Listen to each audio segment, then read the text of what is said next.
오늘 이제 부처님 오신 날이라고 그러죠. 오신 날. 이건 부처님만이 오신 날이 아니라 꽃도 오고 잎도 오고 새들도 함께 오십니다.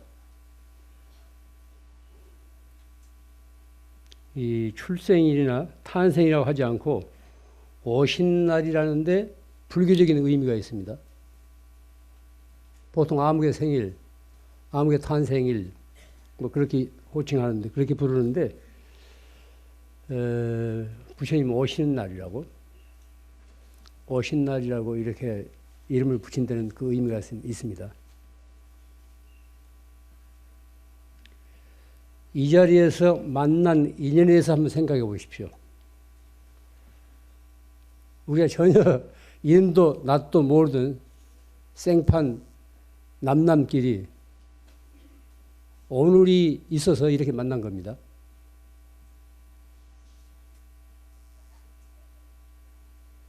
이 한 사람 그 삶의 영향력이랑 이런 겁니다. 오늘이 없었다면 이런 절도 없었고 이런 자리도 마련될 수 없습니다. 부처님 오신 날이 있었기 때문에 우리가 이런 화창한 봄날, 초여름날 이런 모임을 갖게 된 것입니다. 그럼 오신 날이라고 하니 어디서 왔을까요? 부처님은 어디서 왔습니까? 흔히 이제 전설적인 이야기로는 도솔천에서 이제 뭐 도솔천 내원궁에서 오셨다고 그렇게 얘기하지 않습니까? 이건 고대 인도 사람들이 생각에 착한 사람들이 태어나 기쁨을 누리는 곳, 여기를 도솔천이라고 합니다. 이 말은 다시 지족천이라는 말로도 표현됩니다. 절에 가면 이제 산의 높은 곳에 도소람이라는 암자 이름이 들어있어요. 암자, 도소람. 도솔천에서 온 말인데 이 말을 다른 또 의역을 하자면은 뜻으로 옮기자면은 지조감이라고 합니다. 도소람은 음으로서 이제 범어에서 나온 음으로서 투시다 대바 음으로서 옮겨놓은 거고 지조감은 뜻으로 옮겨놓은 겁니다.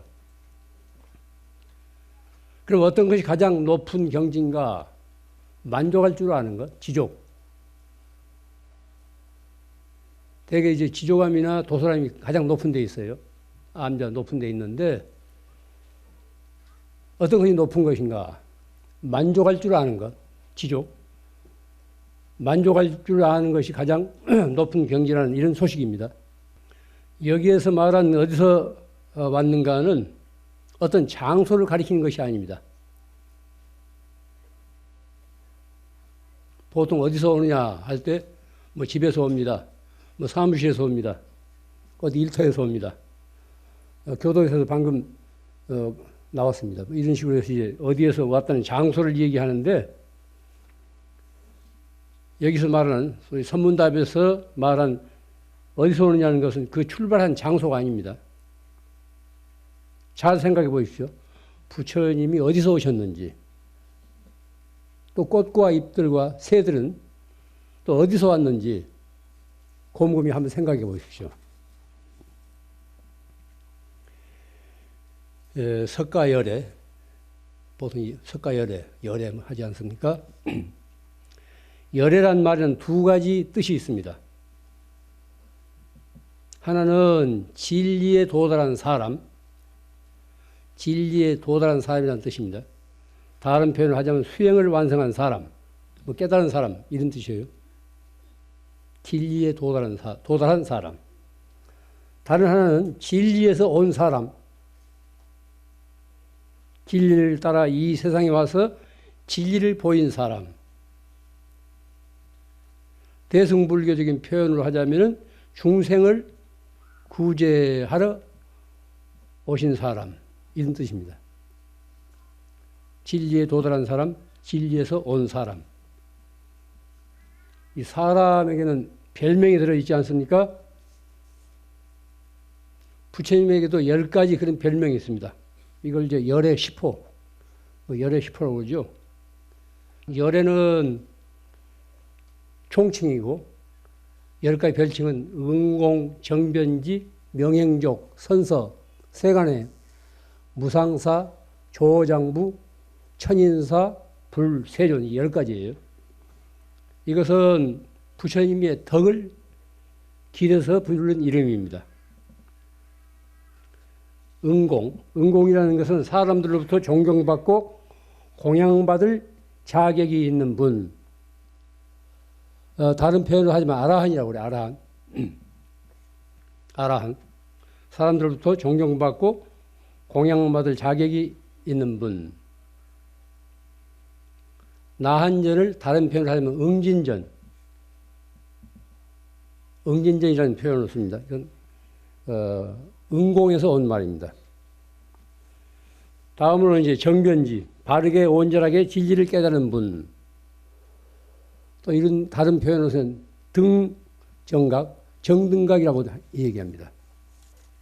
세 번째가 명행족, 지혜와 행이 갖추어진 어른 또는 언행이 온전한 분, 이런 뜻이에요. 명행족. 선서, 잘 가는 사람, 미혹의 세계를 잘 넘어 다시 돌아오지 않는 분, 다시 말하면 생사에서 벗어난 사람이라는 이런 뜻입니다. 선서는. 세간해, 세간과 출세한 일을 잘 아시는 분. 무상사, 세상에서 가장 높은 분, 뭐 그 이상이 없는 분이라는 뜻이에요. 무상사, 선비사자. 다음이 이제 조장부, 중생을 잘 조복하여 해탈로 이끄는 분. 천인사, 천상과 인간의 스승. 불, 깨달은 사람, 혹은 눈뜬 사람. 세존, 수많은 덕을 갖추어 세상에서 존경받는 분. 이 10가지가 이제 열의 10호인데, 위에서 든 10가지 호칭은 앞에서도 얘기했다시피 부처님의 그 덕을 나타낸 이름입니다. 부처님 자신이 그런 이름을 지은 것이 아니고 제자들이, 후세 사람들이 부처님의 덕을 기려서 10가지 별칭으로서 얘기합니다. 열애라는 말은 총칭이에요. 우리가 한 세상 살아오면서 우리들 자신의 덕을 기리는 별명을 몇 개쯤 가질 수 있어야 됩니다.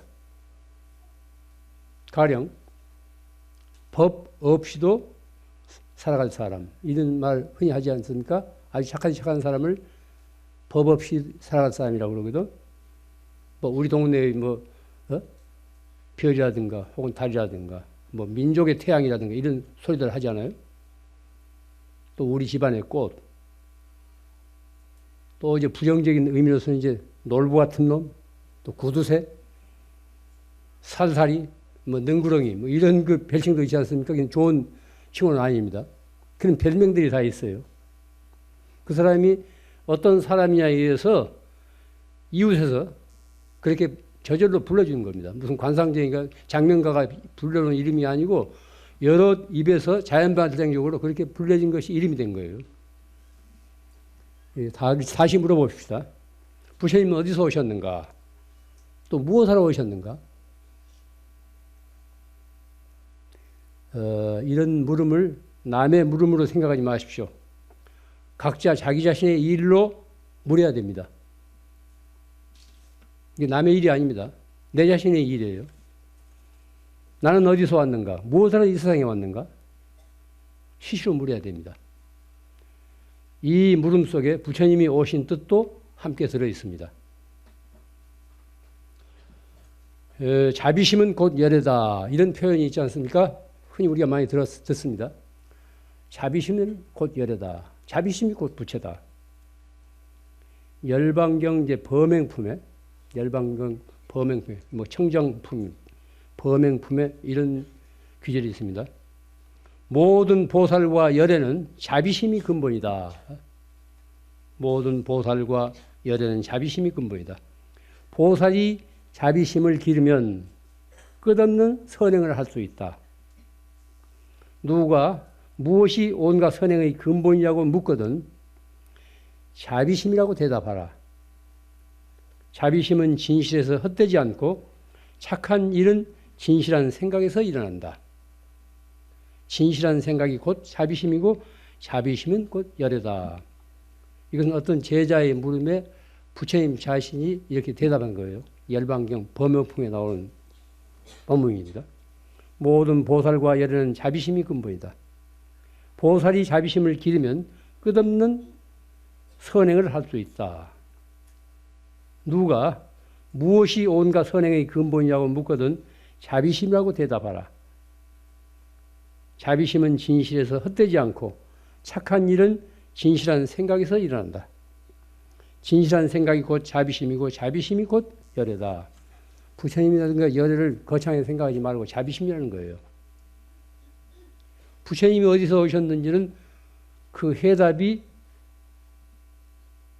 바로 여기에 있습니다. 부처님이 어디서 오셨는가 하는 해답은 바로 여기에 있습니다. 부처님은 도솔천이 아니라 자비심에서 왔다고 했습니다. 그리고 무엇하러 오셨는가는 그 자비심을 실현하기 위해서 오신 겁니다.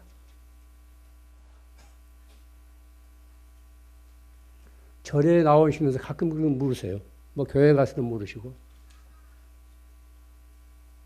난 어디서 왔는가?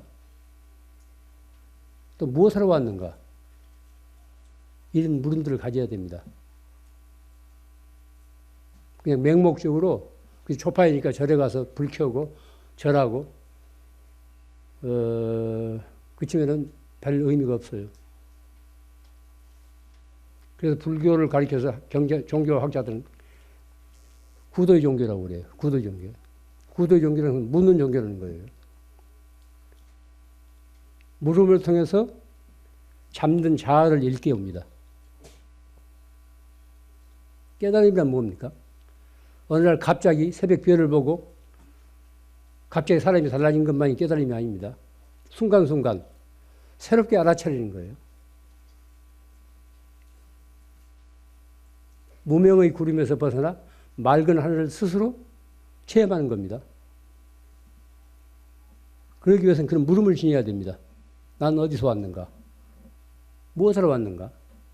이런 물음을 지녀야 됩니다. 우리들 자신 신앙생활을 하는 불자로서 자비심을 얼마만큼 지니고 있는지, 그리고 그 자비심을 일상생활에 어떻게 실현하고 있는지에 따라서 우리들 자신이 몇 점짜리 불자인지 그 점수가 매겨집니다. 스님이 됐건 일반 신도가 됐건 불교에 귀한 지가 오래됐건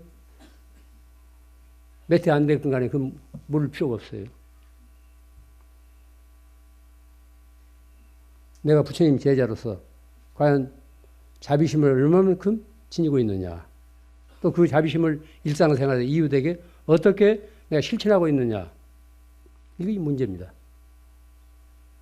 각자 점검해 보십시오. 나는 몇 점짜리 불자인가? 스스로 점검해 보세요.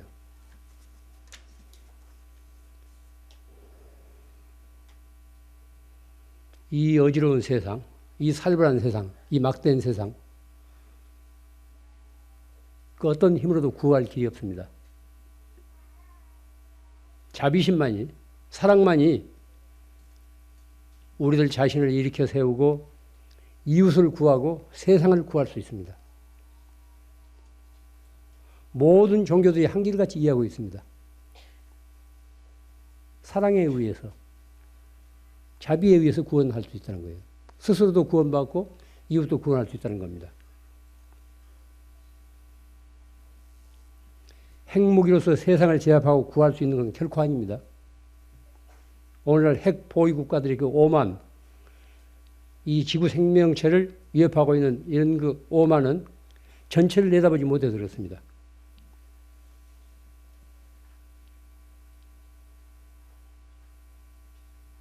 핵무기 가지고 뻐기는 것은 하나의 무지한 소행이에요.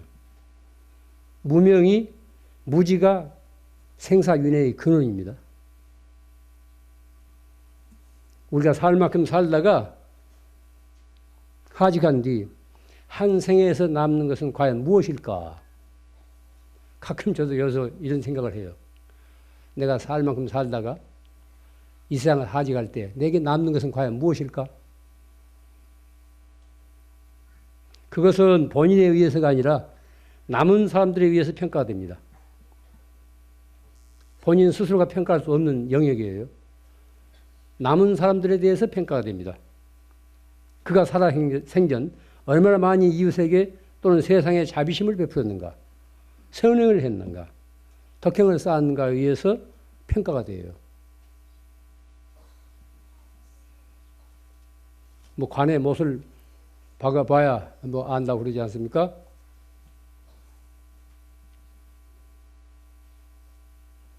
우리들은 이 풍진의 세상을 함께 살고 있습니다. 나만 사는 세상이 아닙니다. 내 자신이 착하게 살면은 이웃에게 큰 덕을 나눕니다. 내 자신이 착하게 살지 못할 때는 이웃에게 근심 걱정, 피해를 끼쳐요. 이 세상 돌아가는 모습을 보세요. 남을 의식하지 않고 저마다 자기밖에 모른다고요. 자기밖에 모르기 때문에 세상이 시끄럽습니다. 자기 혼자 사는 세상이라면 자기밖에 몰라도 상관이 없는데 함께 어울려 살기 때문에 서로가 상대방을 배려해야 돼요. 가정이건 사회건 국가건 함께 살고 있는 이웃을 배려해야 됩니다. 자기밖에 모르는 그런 세상은 바람직한 세상이 아닙니다.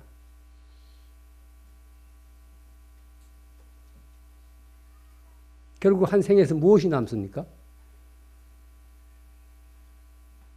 평소에 우리가 살아가면서 이웃에게 어떤 덕을 베풀었는지, 어떤 선행을 했는지 이것만이 자산으로서 남습니다. 그 밖에는 다 험한 겁니다. 아무것도 가져갈 수 없습니다. 자비심이 곧 열이라는 말을 거듭 명심하기 바랍니다. 그리고 내 자신은 어디서 왔는지, 무엇하러 이 세상에 왔는지 거듭거듭 물을 수 있어야 됩니다. 이런 물음을 지니고 있으면 결코 헛된 길을 밟지 않습니다. 부처님 오신 날 두루 복 받으십시오.